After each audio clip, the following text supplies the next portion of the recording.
Auditeur de Transat FM, bonjour. Eh bien, écoutez, je viens de traverser la France pour rencontrer un personnage exceptionnel. Voilà, vous savez qu'à l'heure actuelle, dans les différentes branches du travail, eh bien, on parle toujours un petit peu des mêmes.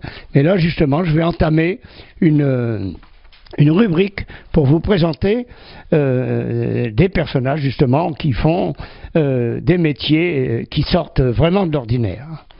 Alors je suis en présence d'un monsieur qui est cinéaste animalier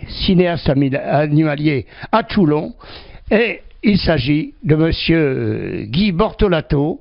Monsieur Guy Bortolato, bonjour. Bonjour. Alors, Guy Bortolato, n'est-ce pas, lui fait justement un travail tout à fait exceptionnel, puisque il passe son temps à filmer et faire des reportages sur les différents oiseaux, mais les animaux en général, je crois. Hein. Les animaux en général, c'est vrai. Mais je reconnais que j'ai un faible pour les oiseaux, parce que comme je suis également musicien, et c'est des animaux qui ont inventé la musique, le chant, donc formidable. Voilà, tout à fait. Alors justement, aujourd'hui, vous venez de nous faire une projection à Toulon, là, comme je vous le disais, sur la plaine des morts. Alors, vous avez eu d'ailleurs un nombre de spectateurs quand même conséquent. Et puis alors, il y avait quand même quelque chose, parce que vous avez projeté cette émission pour justement une association de personnes âgées, mais ce qu'il y avait de très réconfortant, c'est qu'il y avait une classe de jeunes qui étaient venus aussi voir la projection, et je pense que ça vous a certainement touché. Oui, bien sûr, beaucoup. Ben, c'est la preuve que le sujet de la nature et des animaux sauvages en général, ça touche toutes les couches de population. Que ce soit les générations futures qui s'éveillent à ces choses-là, ou même les personnes âgées pour passer un bon moment et puis en apprendre encore. Il y a toujours à apprendre avec la nature. Alors cette plaine des morts, vous allez nous parler un petit peu plus en détail de cette plaine des morts, parce que c'est quand même un site tout à fait exceptionnel avec ce qu'on a vu au cours de votre projection. Et alors il y a une réflexion qui m'a interpellé, c'est que on dit de la plaine des morts que c'est la poêle à frire du Var. Alors ça vous savez, quand quelqu'un qui vient de Boulogne-sur-Mer entend ça, ça fait quand même un certain effet. Alors pourquoi la poêle à frire du Var? Oui, parce que c'est l'endroit le plus chaud du département, puisque cette plaine, bien, elle est au nord du massif des Morts.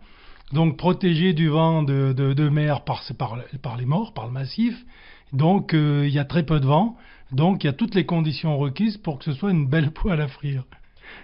Voilà, donc c'est un endroit extrêmement intéressant, aussi bien pour la faune que pour la flore, je dirais même surtout pour la flore, puisque on trouve des orchidées très rares.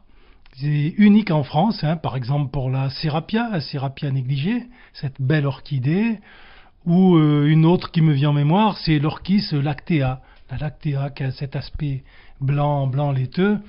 Donc voilà deux fleurs très célèbres dans la plaine des morts, qui d'ailleurs à l'époque, dans les années 90, nous avaient servi contre le projet d'installation d'une piste d'essai. Hein, il était prévu une piste d'essai pour pneumatiques, et donc ça a réveillé les consciences des associations de protection de la nature du coin, dont je faisais partie. Et nous avons lutté pendant des années contre cette installation, et nous avons fini par obtenir le fait que cette plaine des morts soit désormais classée en réserve naturelle nationale, depuis juillet 2009, donc c'est très très récent. Mais on verra qu'il y a d'autres problèmes, hein, si ça vous intéresse, parce qu'on a l'impression que c'est gagné, que c'est classé, que c'est protégé. Oui d'un côté, non de l'autre. Pour la bonne raison, et vous avez vu dans le film que j'ai montré ce matin sur cette plaine des morts, où je pousse mon coup de gueule, parce que je suis scandalisé que par exemple la chasse soit autorisée dans cette réserve. Et voilà, c'est ce que justement, c'est ce qui a interpellé particulièrement le public, puisque la plaine des Morts est fermée pour un tas de raisons, sauf pour la chasse. Oui, oui, c'est un scandale. Moi, je suis révolté. Et il n'y a pas que dans la plaine des Morts, hein, c'est pour la quasi-totalité des réserves naturelles nationales en France. Donc il est interdit de camper, etc., de circuler en voiture, interdit de ramasser des fleurs, des champignons, etc. Pourquoi pas? Mais alors pourquoi la chasse reste autorisée? Donc merci à nos décideurs, à nos politiques. Je ne citerai pas de nom en particulier, mais voilà. Il est temps que l'on réfléchisse vraiment à l'éthique des gens pour qui l'on vote. Ce serait intéressant de s'intéresser à cette question-là. Ouais. Parfait. On va revenir un petit peu à votre projection, si vous le voulez bien. 5 ans de travail, je crois, 5 ans de travail pour avoir réalisé ce genre de film. Oui, oui, c'est étalé sur 5 ans pour avoir, disons, surtout la flore un peu en toute saison, et puis montrer les particularités de tous ces petits ruisseaux. C'est des petits rues, des micro-ruisseaux. Il y en a toute une ribambelle. C'est ce qui fait la richesse de cette plaine des Morts, hein, parce que le sol est siliceux, donc imperméable. Et donc la particularité de cette plaine, c'est ça. C'est tous ces petits ruisseaux qui sont là en surface, et donc il y a de l'eau stagnante, mais très peu de temps, quelques semaines. Hein, dès que les premiers jours de mars-avril sont là, c'est à sec. Donc il y a très peu de temps, par exemple, pour les grenouilles, les crapauds calamites, qui est un crapaud célèbre dans la plaine des Morts. Donc en très peu de temps pour pondre et puis pour que les têtards, les œufs naissent, etc. Donc voilà une particularité. Et 5 ans, et oui, parce qu'on ne peut pas tout faire le même jour. Et donc les oiseaux ont tendance à nicher tous à la même saison, on va dire mai, juin, juillet. Et puis bien pour avoir des attitudes particulières de chaque oiseau, on ne peut pas tout faire en 1 an. Donc eh bien, il a fallu attendre 5 ans. Au cours de ces 5 ans, j'ai même eu la chance d'avoir 2 jours de neige, ce qui est exceptionnel. Ça arrive tous les 15-20 ans. Donc vous avez vu des belles images, la plaine des Morts sous la neige. Il a fallu que je me dépêche, hein, ça a été fait dans la journée. Le lendemain, pratiquement tout avait fondu. Alors je crois qu'avant de passer à la caméra, vous vous contentiez, si on peut dire, de la photo, cinéma photo, et je crois que avec votre charmante épouse, n'est-ce pas, qui est là à nos côtés, vous avez quand même visité pas mal de parties du monde pour faire aussi ce reportage.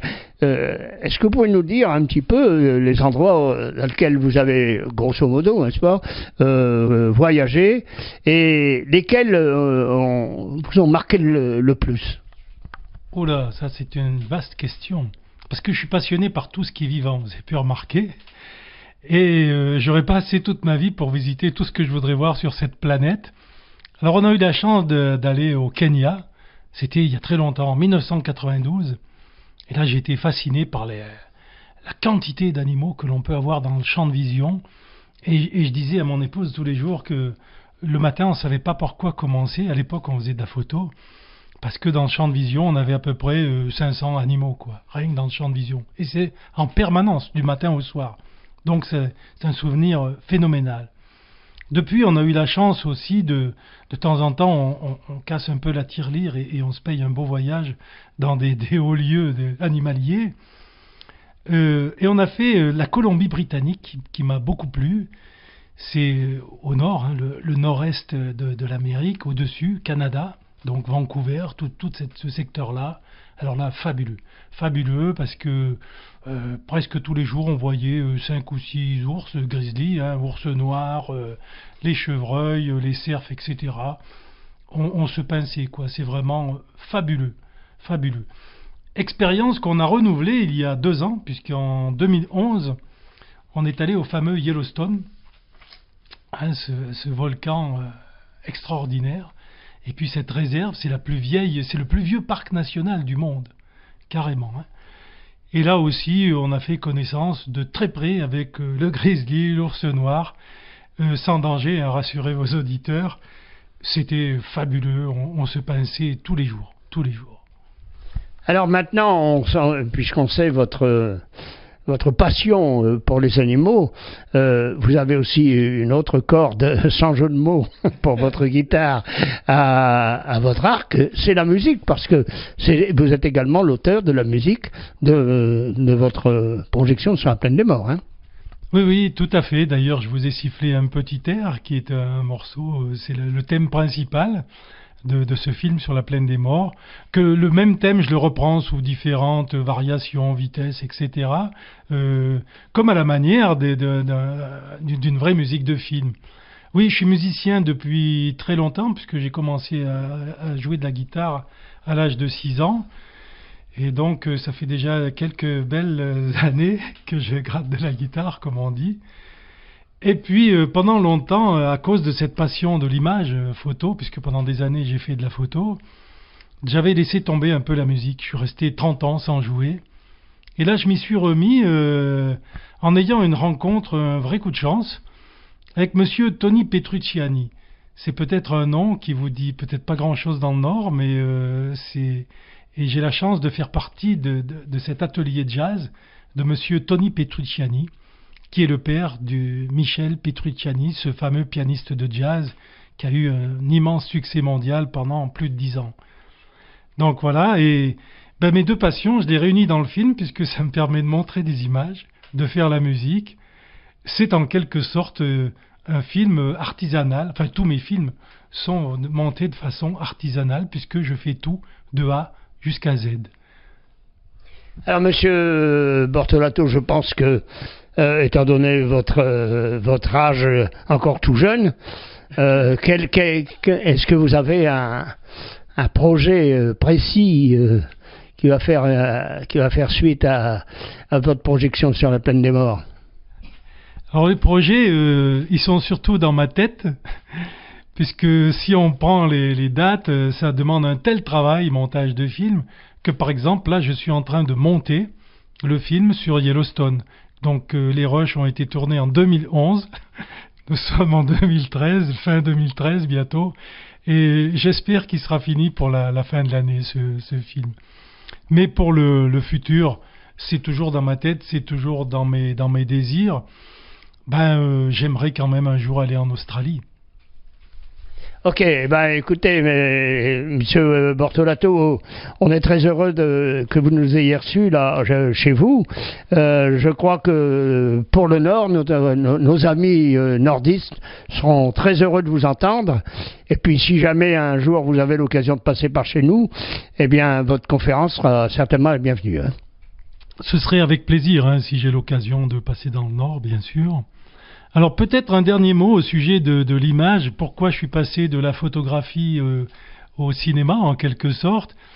Tout simplement parce que j'ai toujours été pointilleux sur la qualité des images.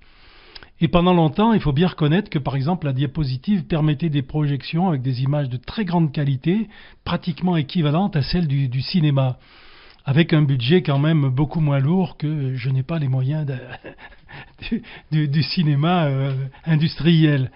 Et puis petit à petit, au cours des années, les gens se sont aperçus que le numérique a pris le dessus, et donc les petits caméscopes numériques sont devenus de plus en plus intéressants, surtout depuis, on va dire, 2 ans, que je possède du matériel en haute définition.